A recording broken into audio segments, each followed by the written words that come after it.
오늘 우리에게 주신 하나님의 말씀을 보도록 하겠습니다. 하나님의 말씀은 구약성경 10편 1편 말씀입니다.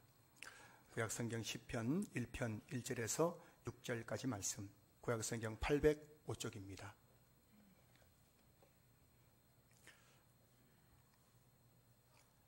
제가 말씀을 봉독하겠습니다. 10편 1편 1절에서 6절까지 말씀입니다. 복 있는 사람은 악인들의 길을 따르지 아니하며 죄인들의 길에 서지 아니하며 오만한 자들의 자리에 앉지 아니하고 오직 여호와 율법을 즐거워하여 그의 율법을 주야로 묵상하는도다. 그는 시냇가에 심은 나무가 철을 따라 열매를 맺으며 그 잎사귀가 마르지 아니함 같으니 그가 하는 모든 일이 다 형통하리로다. 악인들은 그렇지 아니하며 오직 바람에 나는 겨와 같도다. 그러므로 악인들은 심판을 견디지 못하며 죄인들이 의인들의 모임에 들지 못하리로다.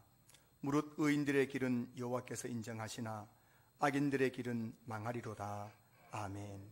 이 시간에 흔들리지 않는 기준이라는 제목으로 우리 목사님 나오셔서 귀한 말씀 전해주실 때 큰 은혜의 시간 되시기 바랍니다.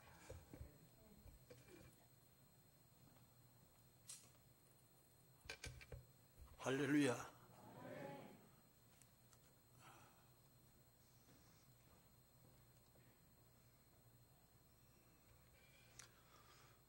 제가 아마 이 교회 두 번째 와서 말씀의 수종을 드는 것 같습니다.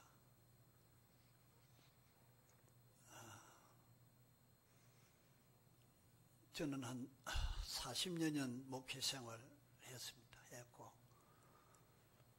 개척교회를 세 곳에 제가 개척교회를 세워서 그 세 곳의 개척교회가 지금 아주 큰 교회, 대교회로 성장하고 있습니다.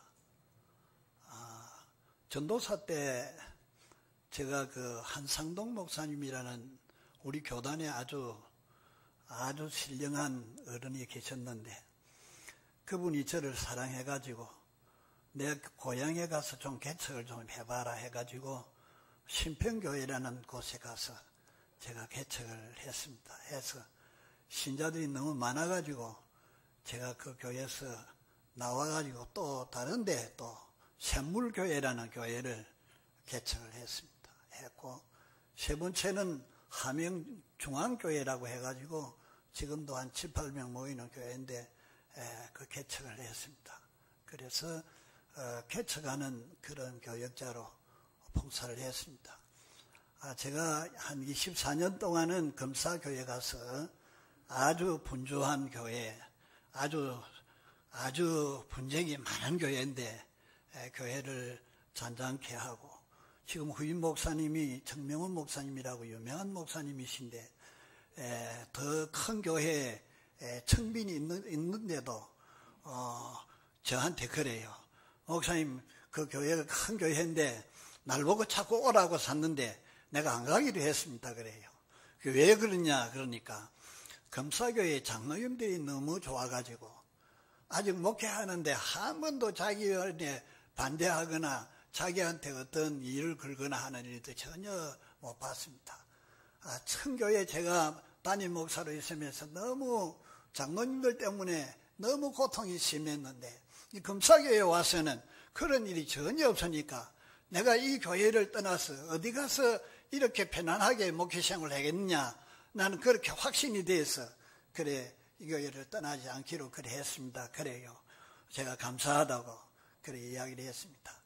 제가 이렇게 개척교회를 하다 보니까 우리 최경훈 목사님이 개척교회를 한다하기에 너무 이 관심을 가지고 늘 하루도 빠짐없이 기도를 하고 있는데 저도 이제 그 경험상 제가 그 검사교회에서 병든 자들을 치료한 일들이 많이 있고요. 그 다음에 저 신평교회에서 유암이 걸려가지고 사경에 처해 있는 부인인데 예수를 안 믿어요.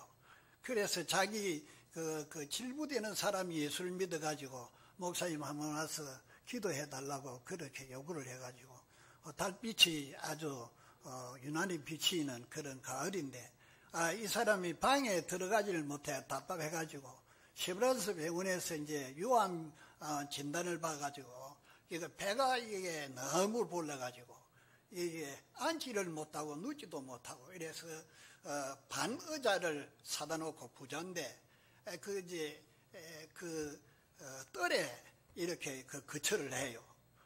그래서 제가 들어가면서 하나님 붙들어 달라고 하나님 역사가 일어나기를 원합니다 하고 제가 기도를 서놓고 했는데 이 부인이 기도 중에 딱 좌절이 돼버려요. 그래서 난 많은 전심으로 기도하고 뭐 또 당황하니까 그 남편 되는 분들, 자녀 되는 분들이 이렇게 오가가지고 이제 방을 들어가는 것 같고 이래서 뭐 제가 참 몸둘 바를 모르가지고 집에 왔는데 이튿날 새벽에 이분이 걸어서 저희 교회 왔어요. 그래 말하기를 뭐냐, 목사님 기도할 때 하늘에서 불이 탁 떨어져가지고 머리를 때리는데 내가 기절을 해버렸습니다. 그러고 나서 방에 가서 대변을 했는데 얼마나 해버렸던지. 그래가지고 자기가 정신이 나가지고 그래 저희 집에 자기가 얼마나 은혜를 받아가지고 그때부터 예수 잘 믿고 그 바닷가에 가서 미역기 그거를 이렇게 따가지고 저희 집에 늘 이렇게 잔을 이렇게 보좌를 하고 이렇게 해서 참을 너무나도 나도 놀랄 정도로 기적의 역사를 제가 체험을 한 일이 있습니다. 하나님께서 이런 개척교회 할 때 여러 가지 일들이 있을 수 있는데 하나님 앞에 믿음으로 기도하고 전심으로 매달리면 하나님께서 엄청난 기적의 역사를 주십니다. 믿으시기 바랍니다. 하나님이 지금도 이 교회와 함께 하시고 역사하시는 하나님이심을 믿습니다. 그래서 제가 참 하나님 앞에 감사하게 여기는 것은 우리 최국 목사님이 이렇게 카톡을 통해 가지고 설교한 내용을 목사님 확인을 하라고 저한테 붙여올 때가 들어 있었습니다. 제가 이렇게 살펴보면 참 원리가 바르고 명상을 많이 하는 목사님이다. 정말로 많이 한다. 저도 뭐 젊은 목사님들, 후배 목사님들 설교를 많이 들어보지만은 상당히 참 내가 가져야 될 그런 내용들이 많다 하는 것을 느끼게 돼서 내가 감사히 여기고 하나님 붙들어 달라고 하나님 앞에 기도하고 있습니다. 하나님께서 크게 축복해 주실 줄로 믿습니다. 오늘 제가 이렇게 말씀의 수용을 들고자 하는 말씀은 하나님께서 저에게 은퇴를 하고 나도 하나님께서 큰 일을 하도록 그렇게 하나님께서 내게 축복을 하셔가지고 나라사랑 기도회, 부산 나라사랑 기도회, 전국 나라사랑 기도회입니다. 그걸 설립을 해가지고 10년 동안 봉사를 해왔는데 지금은 현재 한 장로님, 목사님들, 여목사님들 해가지고 한 100여 명 넘게 회원이 한 달에 한 번씩 모여서 예배를 드리고 하나님 앞에 전심으로 기도를 합니다. 기도를 하는데 하나님의 성령께서 역사하셔서 여러 김문수 씨라든지 민경욱 씨라든지 이런 분들 와서 포럼에 강사로 와서 제가 엎드리라 하면 엎드려요. 지금 부산시장 되신 분도 제가 엎드리라 하는 거 엎드려요. 머리 위에 손을 얹고 기도하고 또 민경욱 씨는 그 맨 땅에 비가 오는데 맨 땅에 엎드리라 했더니 단장 와서 엎드려요. 그래서 손 얹고 제가 하나님 앞에 축복해 달라고 기도를 하고 이런 이제 이 해를 이끌어 오고 그 이끌어 오는 가운데 하나님의 성령께서 내게 역사하신 역사가 뭐냐 하니까 기도회의 정체성을 바로 확립을 해야 된다. 왜 정체성을 확립해야 되느냐 하니까 하나님 앞에 형식적으로 기도해서는 안 된다. 정말로 하나님 앞에 기도할 때에 그 기도가 하나님 전에 상달되어질 수 있도록 기도하려고 하면 십계명이 정체성이 되어야 된다. 하나님의 계명을 어기면서 아무리 기도해도 성경에는 그 기도를 하나님 듣지 아니한다, 싫어한다, 그렇게 하나님께서 말씀했기 때문에 우리나라 사람 기도의 정체성이 십계명이다. 그래서 예배 시작하기 전에 십계명을 암송을 하고 그렇게 사도신경을 하고 그렇게 예배를 시작을 합니다. 제가 이제 해가 커져가지고 저는 이사장으로 봉사를 하고 대표회장이 합동측의 김성호 목사님이라는 분이 대표회장으로 이렇게 봉사를 하는데 그분도 큰 교회 목사님입니다. 그래도 저한테 꼭 이렇게 질문을 하면서 언제든지 시작할 때는 십계명을 암송하고 그렇게 시작을 하는데 저는 이 은퇴를 하고 십계명이 너무 하나님 앞에 큰 은혜를 받았다. 그렇게 해서 십계명에 대한 설교를 자주 하게 되어집니다. 그래서 오늘도 제가 이 십계명에 대한 말씀을 전거하고자 하는 것입니다. 제가 목회하면서 그 서장이 되는 사람이 불신자인데 자기 아내는 창녕에 있는 청년 분들이신데 아내는 교회 집사님인데 이 집사님이 신방으로 해가지고 신방을 갔는데 그 남편은 완전히 등을 돌리고 앉아 있어요. 앉아 있는데 아주 덩치가 크고 아주 근엄하게 생긴 분이신데 이분이 예배를 마치고 나니까 내한테 조금 불평을 해요. 그래서 내가 보니까 연세도 있고 해서 형님 그때 제가 28살인데 형님 예수를 믿어야 됩니다. 나는 예수 못 믿어요. 막 딱 반대를 하는 게 왜 예수를 믿어야 되느냐 하니까 당신이 죄인입니다. 이런데 이분이 성을 활짝 내면서 내가 서장으로 이렇게 경찰 간부로 살았지만은 내가 거짓말한 일이 없고 남의 그 빼앗은 일이 없는데 내가 무슨 죄인이냐고 막 함을 호통을 쳐요. 그래 형님 그러지 말고 내일 아침 새벽에 7시에 내하고 한 30분만 시간을 주이소. 그래서 한번 이야기를 한번 해봅시다. 그러십시오. 그래가지고 7시에 갔는데 가가지고 제가 십계명을 딱 들어댔습니다. 이것은 이 십계명이라는 것은 법 위의 법이고 아주 고전적인 법이고 최대의 법이고 하나님이 세운 법인데 이 법 앞에 당신이 죄인인지 아닌지를 확인해봐라. 제가 1계명을 딱 설명을 했는데요. 1계명 설명을 하니까 양쪽 다리를 딱 못 얻어가지고 딱 뿔에 앉아가지고 저한테 절을 탁 하면서 하는 말이 내가 죄인입니다. 내가 어떻게 해야 되겠습니까? 그래서 주 예수를 믿어라. 너와 내 집에 구원을 받는다.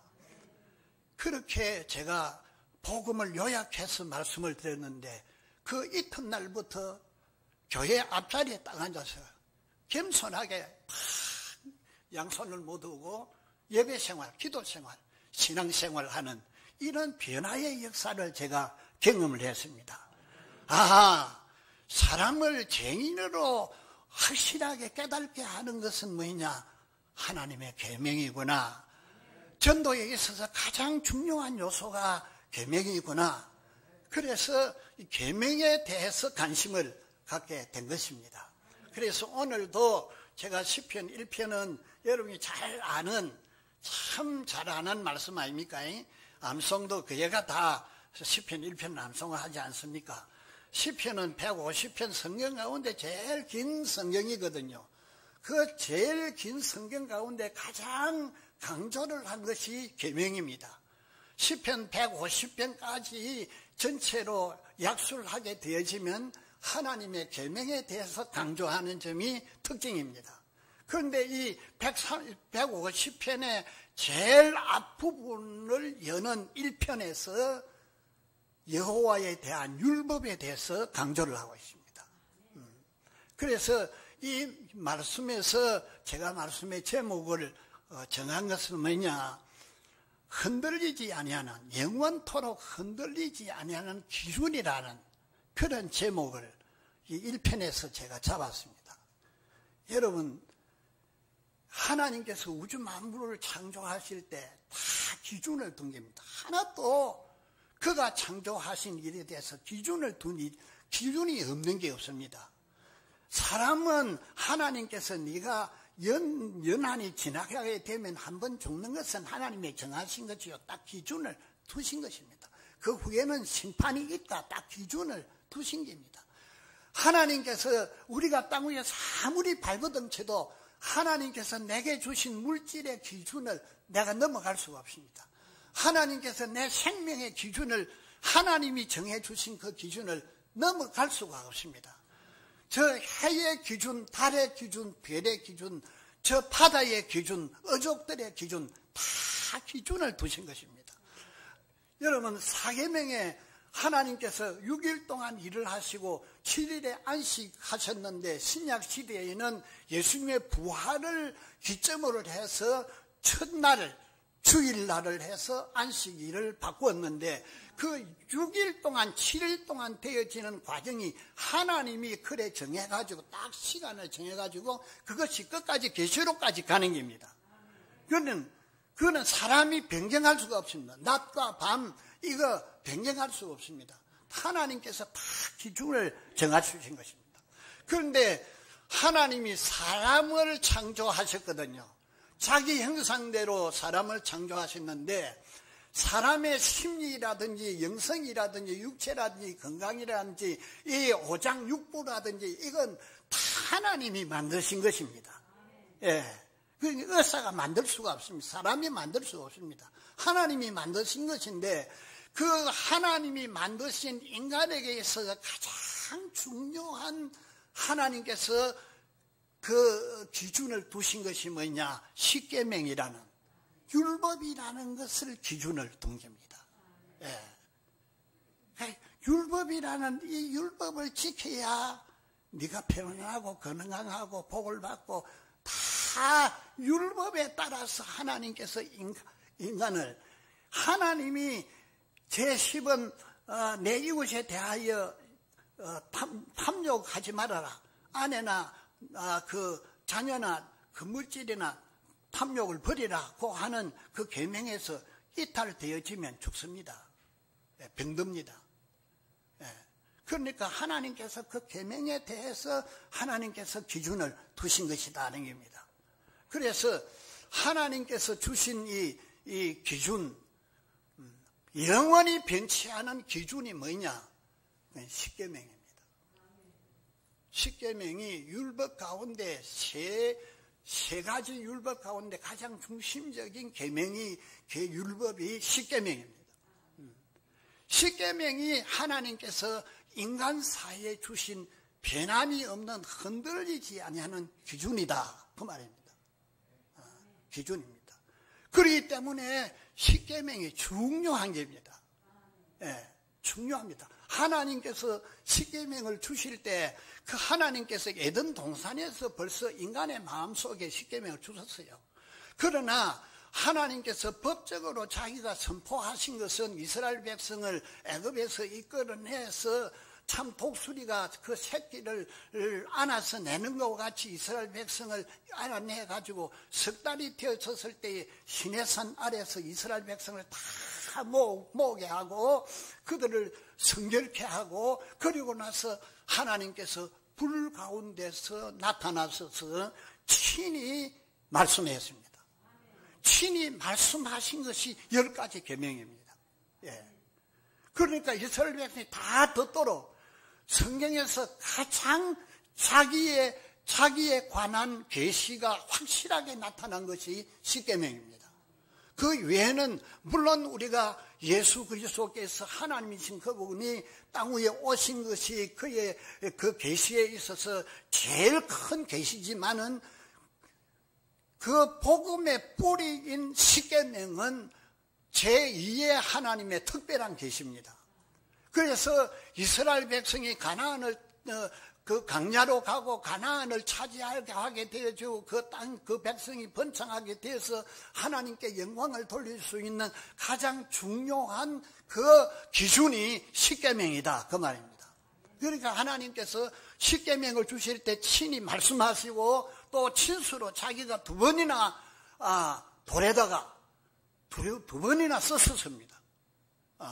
그러니까 주석학자들이나 십계명을 쓴 자들이 하나님이 뭐 손이 계시나 뭐 있나, 그러나 하나님은 자기 손으로 친수로 썼다고 성경은 말하고 있습니다. 바람으로 했든지 어떤 역사를 했든지 간에 하나님이 친수로 쓰신 것이 십계명입니다. 그렇기 때문에 이 십계명이 아주 중요하다 그 말입니다. 그런데 성경에는 시편에서는 어떻게 말하는 게, 하나님의 계명은 전전 금은보다도 더 귀하다, 가치 있다, 아름답다. 예, 그렇게 해서 금은보다도 더 중요하고 더 귀중한 것이 하나님의 계명이다, 그렇게 했습니다. 그렇기 때문에 그 계명을 네 손목에 메고 네 이마에 붙이고 네 만판에 새기고 문설주에 기록해서 붙여라. 그리고 잘 때나 일어날 때나 자녀들에게 가르쳐 주라. 그렇게 하면서 십계명의 중요성을 강조했습니다. 그리고 하나님께서는 그 돌피를 하나님께서 그 법궤라고 하는 금으로 만든 법궤에다가 간수해야 하고, 그리고 지성소에다가 보관하도록 하시고 1년에 한 차례씩 대제사장에 들어가서 백성의 죄를 번제단에 사유하는 그러한 역사를 했고, 이스라엘 백성이 그 광야길로 갈 때에 반드시 법궤를 앞세워서 광야길을 가도록 하나님께서 그렇게 역사하시고, 십계명을 하나님께서 중요하게 여기시고 우리에게 중요하게 여길 것을 강조하고 있습니다. 그런데 십계명을 하나님이 이렇게 하나님이 사랑하시고 중요히 여기고 하나님께서 그렇게 우리에게 강조를 중요히 여기라고 강조를 했는데도, 여러분, 저는 만날 때마다 보면 십계명에 대한 관심이 없어요. 여러분, 십계명에 대한 관심이 없어요. 여러분, 참말로 여러분, 십계명을 하나님이 우리에게 주신 것과 같이 십계명을 아주 귀중히 여기시는 교회가 되고 성도들이 되기를 주님의 이름으로 소원합니다. 부탁합니다. 여러분, 이 교회가 십계명이 사라지면 하나님 기뻐하지 않아요. 여러분, 십계명이 성경의 최고의 말씀입니다. 신구약 성경의 중심이 십계명입니다. 예수님께서 그렇게 말씀했습니다. 예, 하나님 사랑하고 이웃 사랑하는 것이, 여러분, 모세와 선지자의 글, 모세의 글과 선지자의 대강령이라 성경의 핵심이라. 십계명을 주석한 학자는 말하기를 그렇게 말했어요. 십계명은 성경의 핵심이다. 그리고 그 외의 성경은 십계명에 대한 주석이다. 그러니까 여러분, 십계명이 성경 전체에 있어서 핵심이라.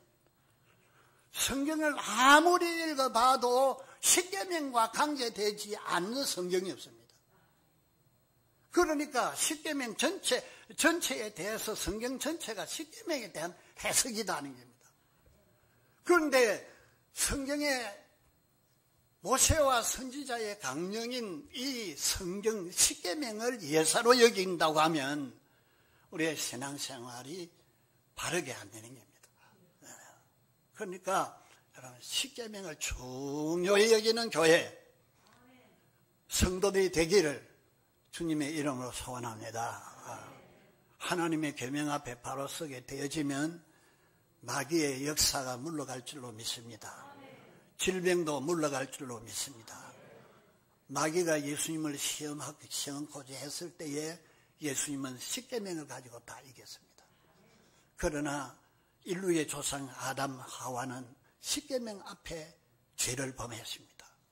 예, 그래서 인류 전체가 멸망의 길로 가게 된 사실을 우리에게 가르칩니다. 그러므로 하나님의 계명 앞에 바로 서고 계명을 중요시 여기는 그런 교회가 되기를 주님의 이름으로 소원합니다. 예. 그런데 십계명에 있어서 그 기준은 여러 가지로 볼 수 있습니다. 십계명의 기준은 첫째로는 의와 선이 무엇이냐, 의와 죄가 무엇이냐, 선과 악이 무엇이냐, 거기에 대한 기준입니다. 죄가 무엇이고 선이 무엇이냐, 그게 기준이 십계명입니다. 십계명을 떠나서는 선과 악에 대한 기준을 볼 수가 없습니다. 그게 기준이다. 복 있는 자는 악인의 길을 쫓지 아니하며 죄인의 길에 서지 아니하며 오만한 자의 자리에 앉지 아니한다. 오직 여호와의 율법을 즐거워하여 그 율법을 주야로 묵상한다. 그랬습니다. 왜? 그는 하나님의 계명이 선과 악에 대한 분기점이다. 그게 척도다. 하나님의 계명에서 이탈되면 악입니다. 그게 죄다 그 말이에요. 하나님의 계명에서 계명대로 살게 되는 것이 의고 선이다 그 말입니다. 의롭게 살고 선하게 살고자 하면 하나님의 계명을 따라 살아야 됩니다. 하나님의 계명에서 이탈된 것은 악이요 죄요 불입니다. 그렇기 때문에 이 하나님의 계명을 우리가 잘 알고 하나님의 계명 앞에서 바로 서게 되어지면 내가 하나님 앞에 오늘 또 죄를 지었느냐 의를 행했느냐 하는 것을 알게 되어집니다. 로마서 7장에서 바울 사도는 율법은 선하고 의롭고 거룩하다 그렇게 표현했습니다.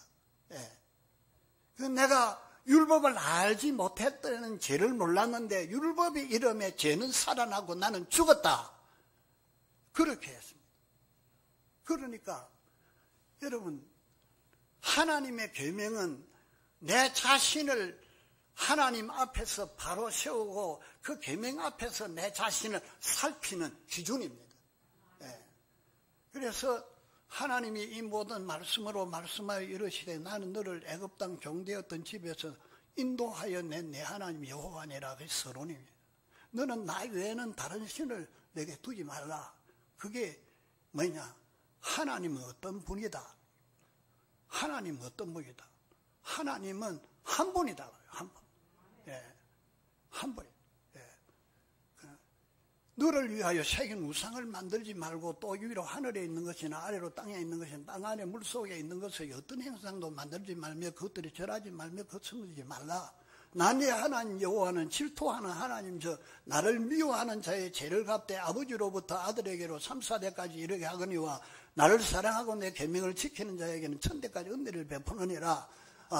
제사는 여호와의 이름을 망령되게 일컬지 말라. 여호와는 그 이름을 망령되게 일컬는 자는 죄 없다 하지 아니하리라. 사는 안식일을 기억하여 그날을 거룩하게 지키라. 여섯 동안 힘써 내 모든 일을 행할 것이나 일곱째 날은 내 하나님 여호와의 안식일인즉 너나 내 아들이나 내 딸이나 내 가축이나 아무 일도 하지 말라고. 이는 나 여호와가 하늘과 땅과 바다와 그 가운데 모든 것을 만들고 일곱째 날에 쉬었습니다. 그러므로 나 여호와가 안식일을 복되게 하여 그날을 거룩하게 하였느니라.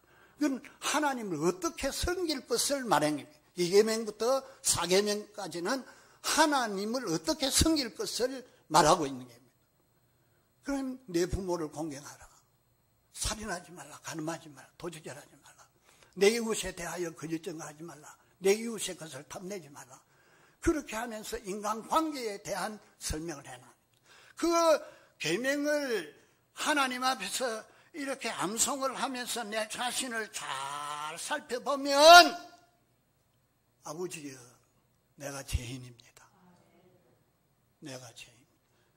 그 법 앞에서 내가 죄인이라 해야 됩니다. 하나님께서 세우신 법을 알지 못하면서 그만 양심적으로 내가 죄인입니다. 그렇게 하나님 앞에 가지는 자세보다도 하나님의 법을 알고 그 법 앞에서 나를 잘 추려서 내가 확실하게 죄인입니다. 죄는 살아나고 나는 죽은 것입니다.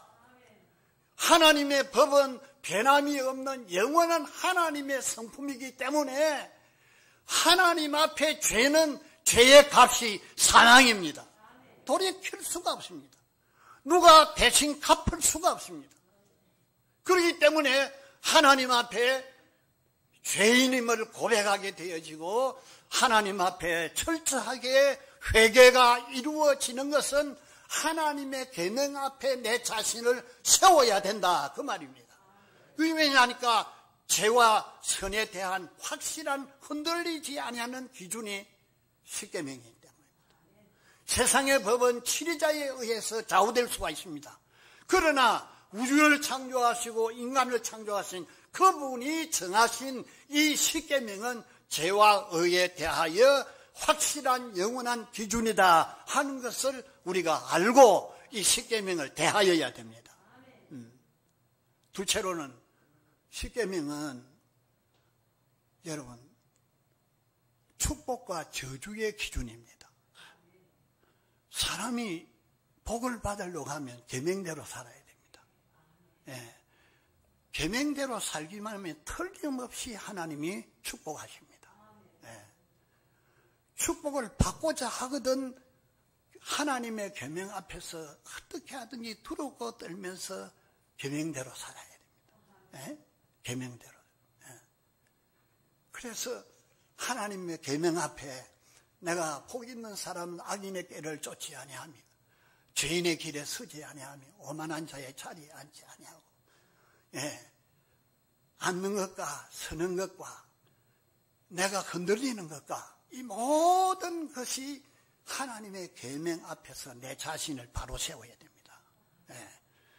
정신을 바짝 차리고 하나님의 계명에 이탈되지 않도록 내 자신을 잘 다스리게 되어지면 요셉이 80년 동안 애굽의 국무총리, 예.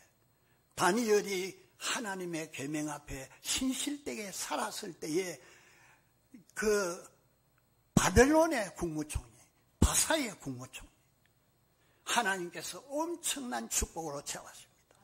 신명기 28장에는 여러분 복과 저주가 하나님의 계명 앞에 있다는 사실을 명백하게 말하고 있습니다. 그 외에도 성경 전체를 살펴보게 되어지면 수많은 하나님의 말씀들이 하나님의 계명 앞에 바로 설면 하나님이 복을 약속했습니다. 그러나 하나님의 계명을 어기게 되어지면 하나님께서 반드시 저주하시는 하나님의 저주가 자손대까지 일어난다는 사실을 가르치고 있습니다.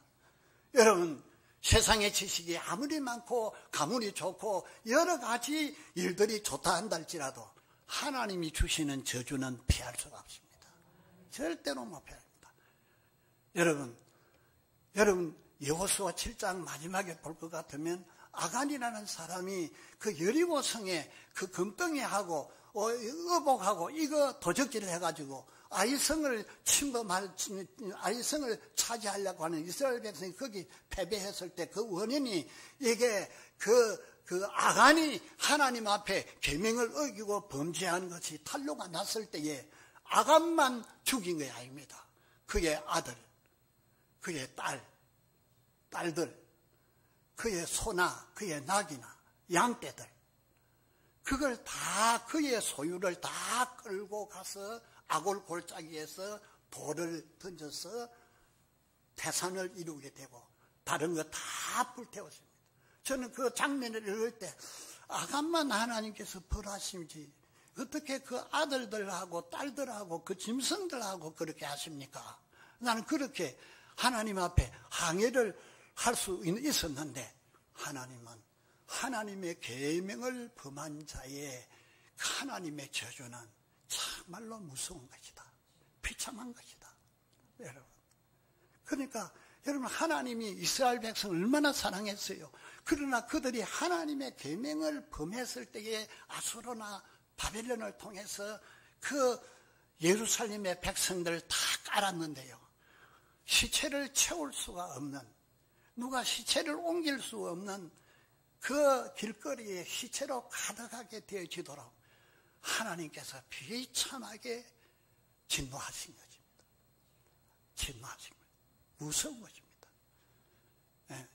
그러니까 하나님의 계명 앞에 두렵고 떨 수 있는 그런 성도들이 되기를 주님의 이름으로 소원합니다. 네. 여러분, 한국 교회가 왜 코로나19 때문에 이렇게 괴로움을 당합니까? 왜 나라의 지도자가 참 정말로 국민의 마음을 괴롭히는 이런 지도자가 일어나게 되셨습니까? 저는 생각할 때 아직 멀었다. 더 한국 백성들, 한국 교회가 더 시련의 자리에 이르러야 될 것이다. 나는 그렇게 두려운 마음으로 그런 생각을 가집니다. 왜냐?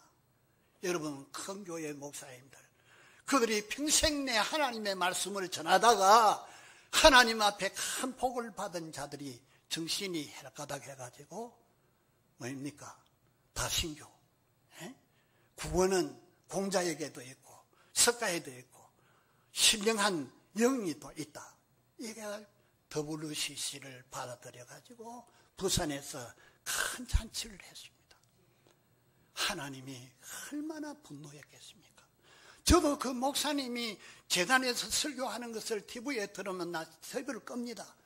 어떻게 그 사람의 입에서 하나님 여호와라고 하는 말씀이 나올 수 있는 게인지 설교할 수 있는 게인지 나도 꺼버립니다. 그러한 하나님 앞에 계명에서 이탈된 한국 교회의 부패상은 말로 다 할 수 없습니다. 우리가 당하는 이 괴로움은 문제가 아닙니다. 예. 그런 우리 한국 교회의 죄 앞에 우리 자신이 머리를 숙여야 되고 하나님 앞에 눈물이 있어야 되는 겁니다. 예. 그런 겁니다. 여러분, 그거는 역사적으로 성경 역사가 우리에게 정리하는 겁니다. 그렇기 때문에 우리가 하나님 앞에 저주를 받지 아니하고 하나님이 주시는 엄청난 축복을 약속한 그 축복을 받기 위해서는 축복과 저주에 흔들리지 아니하는 기준이 되어지는 하나님의 계명 앞에 떨면서 이 계명대로 살기로 하나님 앞에 맹세하고 힘쓰고 해서는 그런 교회가 되고 성도들이 되기를 주님의 이름으로 소원합니다. 실제로는 하나님의 심판의 기준입니다. 한 번 죽는 것은 사람이 정하신 것이고 그 후에는 심판이 있다. 모든 인류는 하나님의 심판대 앞에 서게 되어집니다. 그렇게 되어집니다. 그래서 하나님께서 뭘 가지고 심판하느냐? 여러분, 계시록을 살펴보면 예수 믿었다고 구원받는 그러한 내용들은 아주 적습니다. 행한 대로 받는다. 행한 대로 받는다. 행위를 강조를 했습니다. 계시록의 심판의 장에서 행한 대로 받는다. 그랬습니다. 다시 말하면 참된 믿음이라는 것은 행위가 따라야 된다는 겁니다. 행위가 따르지 아니하는 믿음을 야고보서는 죽은 믿음이라 그랬습니다. 행위가 따라야 된다. 그러니까 하나님께서는 이 십계명을 가지고 심판하시는 겁니다. 네가 하나님 외에 다른 신을 섬겼느냐? 하나님을 영으로 섬기지 아니하고 물체로 섬겼느냐? 하나님의 이름에 영광 되도록 했느냐? 하나님의 이름을 내가 멸시했느냐? 안식일을 거룩하게 지켰느냐? 안 지켰느냐? 네가 부모를 공경했느냐? 안 했느냐? 네가 간음했느냐? 안 했느냐? 살인했느냐? 안 했느냐? 거짓말 했느냐? 안 했느냐? 진실되었느냐? 이웃의 것을 탐내느냐? 안 냈느냐? 이런 원리를 가지고 하나님이 심판하십니다. 예수님은 십계명에 대한 해석을 할 때에 남으로 여자를 보고 음욕을 보면 간음이라고 했습니다. 남을 보고 미워하면 그건 살인이라고 했습니다. 그래서 심적인 문제까지 동원해서 십계명을 설명하신 것입니다. 그러므로 하나님 앞에 이 계명 앞에 바로 서지 아니하면 하나님의 심판을 피할 수가 없습니다. 그렇기 때문에 우리는 하나님 앞에서 우리의 생애를 두고 생각해보면 하나님 앞에 계명을 범한 죄인입니다. 의인은 없나니 한 사람도 없는 겁니다. 죄인입니다. 이 문제를 해결하기 위해서 하나님께서 예수를 보내신 것입니다. 예수를 보내십니다. 그 예수는 땅 위에서 하나님의 계명을 따라 죽기까지 복종하고 순종해서 우리의 죄값을 다 지불하신 것입니다. 예, 그걸 다 지불해요. 예. 그러니까 우리 예수님은 그와 같이 자기의 살과 자기의 피와 자기의 생명까지 다 희생해서 우리의 죄값을 다 지불하는, 왜냐, 그분은 신이기 때문입니다. 하나님이시기 때문입니다. 예. 하나님이 아닌 분이 우리의 죄값을 지불할 수가 없습니다. 그분만이 우리의 유일한 구주입니다. 그래서 하나님 앞에 그 십계명 십자가를 의지하고 바라보고 예수 그리스도를 전적으로 의지하고 바라보고 내 죄짐을 그분에게 맡기고 땅 위에 살아갈 때 내 길을 따라오너라, 내 길을 밟아오너라, 나를 따라라. 주님께서 걸어가신 그 발자취를 따라가도록 최선의 노력을 다하되 우리의 힘으로 안 됩니다. 마귀의 역사, 타락한 인생, 우리의 세상이 죄로 얽혀 있기 때문에 약한 우리가 쇠파에 휘날리고 우리 자신의 부패상에 얽히고 마귀의 역사에 얽혀서 하나님의 계명을 범할 수 있는 가능성을 가지고 있습니다. 언제나 두렵고 떨면서 겸손하고 하나님 앞에 구하기를, 하나님의 영이여 성령이여 나를 도와주시옵소서. 내 마음을 주장하시고 내 행위를 주장해 주셔서 내 입술로나 내 행위로나 내 마음으로 하나님의 계명을 범치 않도록 해 주옵소서 하고 하나님 앞에 매달려 늘 기도하면서 하나님의 계명을 잘 지키지 못한 모든 죄값을 예수 그리스도로 말미암아 자유와 용서를 받고, 가늠한 현장의 여자에게 예수님 하신 말씀이 내가 너를 정죄치 아니한다. 내가 책임졌다. 내 죄값을 책임졌으니까 나도 내가 너를 정죄치 아니하는데 가서 다시는 죄를 범하지 말라. 죄 짓지 말라라고 계십니다.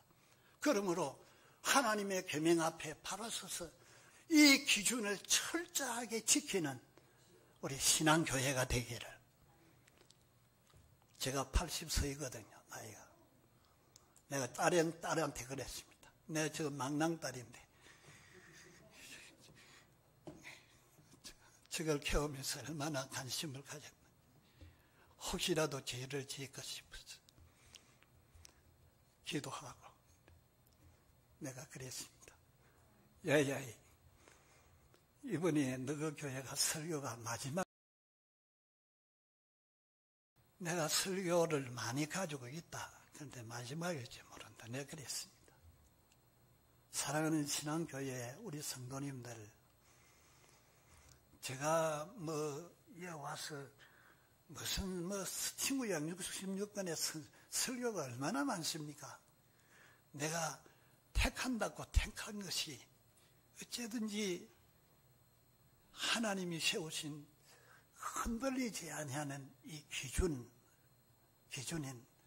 이 십계명 앞에 두렵고 떨고 참 십계명 앞에 바로 서서 삶으로 말미암아 기적의 역사가 신앙교회에 일어나고 성도들의 가정에 기적의 축복이 일어나고 암덩어리가 사라져 버리고 마음속에 근심 걱정이 다 제거되어지고 하나님의 놀라운 신의 역사가 충만한 불의 역사가 신앙교회에 충만되기를 주님의 이름으로 소원합니다.